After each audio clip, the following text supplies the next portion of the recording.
Hi guys, I'm Miguel Barclay and today I'm going to be attempting to make a traditional Cornish pasty.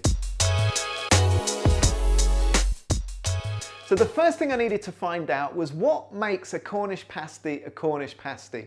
So I went down to Ginsters of Cornwall, the godfathers of Cornish pasties, to find out a little bit more.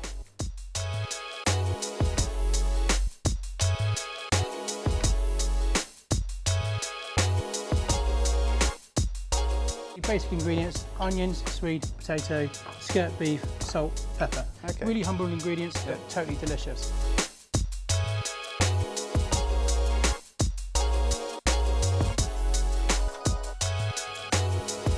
Oh Look at my that. God. Wow. That is outstanding. Here you go, buddy. Thank Enjoy. you so much. Cheers, oh, man. cheers, thank you Good very luck. much. So this is what I'm trying to replicate. These are the Ginsters baking tray Cornish pasties. Now, one thing I learned when I was down in Cornwall was that these pasties actually have a PGI status. And that means they have to be made in Cornwall using beef, onion, potato, swede, and a little bit of seasoning. And that's what I'm going to try and replicate today, but obviously mine are going to be made in Camden and can't actually be called Cornish pasties. So these ones are ready in 25 minutes. So can you see the golden brown colour on these pasties? This is what I'm going to try and replicate. Now the first thing I need is onion. This is the base of the Cornish pasty. Like with so many dishes, onion goes first. And the next thing we're going to need is some potato. And then something I didn't actually realise was in Cornish pasties, and that's swede. And a lot of the flavour comes from the swede. It is a really important ingredient in a Cornish pasty. Now, one thing I learned about the vegetables that Ginsters use is that they get as many as possible from this place called Hay Farm, which is literally just down the road. It's about 15 miles away from the bakery. And now we're going to need some pastry. So I'm just using shop bought pastry. So it's already pre-rolled, and we need to cut it into a perfect circle. So we need a template, and I'm going to use a bowl.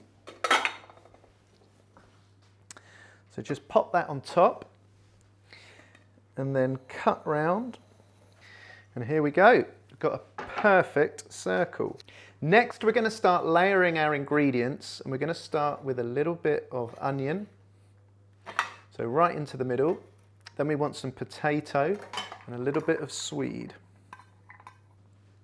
And then to top it off, just like Ginsters do, we're going to use 100% Red Tractor British farmed beef. Next, we're going to need some seasoning.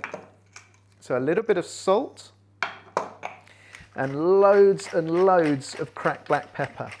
The pepper really is key. I didn't realise how much of the distinctive flavour comes from just the pepper. So don't be afraid to put in double or triple what you think is the correct amount. Now we're going to get on with the tricky bit. It's called crimping, and this is what I went to Cornwall to learn. So we fold it up. So it's in a nice half-moon semicircle shape. And next we want to grab some of the pastry, pull it out a little bit, and then fold it back on itself. And this is crimping. Now we're going to grab ourselves a lined baking tray and then just pop it on. Now it's almost ready to go in the oven, but we're missing one final ingredient, and that's the glaze. If you look at these, you can see they're just so lovely and golden, and that comes from an egg wash glaze. So we're going to grab an egg and a dish, crack the egg into the dish, grab a fork, and then whisk it up. And now we want to just brush this all over the pastry. And that's it. Now it goes into the oven at 190 degrees for about 30 minutes.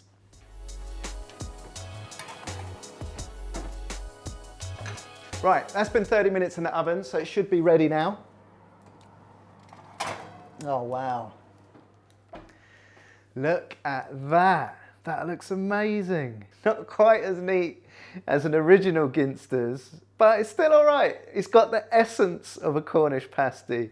Now the crimping's sort of come undone a little bit at the side, but that's all right, it's still going to be tasty. So let's cut this in half.